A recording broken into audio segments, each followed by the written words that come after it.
Good morning mga guys, each and everyone. Andito tayo ngayon para pag-usapan ng 500 na binigay ng DTI pang Mega Noche. Tips nila para mag-budget para sa Mega Noche. Kasya na daw yung 500. Sa totoo lang guys, totoo naman yung sinasabi nila. Dahil yung pag-budget ng 500 sa Mega Noche, sobra-sobra pa. Tips ko para sa inyo guys, para malaman nyo kung bakit nagsobra yung 500 para sa Mega Noche. Wag na wag tayong maghahanda ng mga bilog. Alam nyo kung bakit.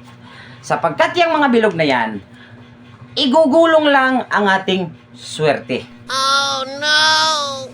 Ikalawang tips, wag tayong maghanda ng may mga pakpak. Sapagkat yung ating swerte ay ililipad. Tips number 3. Wag na wag tayong maghahanda ng marami ang paa. Sapagkat ang ating swerte ulit ay itatakbo. Hindi natin maaabutan.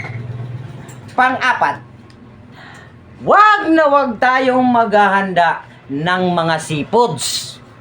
Sapagkat ang swerte natin ay malulunod. Diyan papasok kung ano ang pwede sa 500. Maghanda tayo ng pansit. Yung pansit, pampahaba ng swerte. Pwede na! Ide, marami tayong gagastusin. Pagka kinabukasan, wala na tayong pera.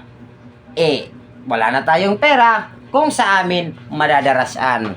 Permanente na lang walang pera.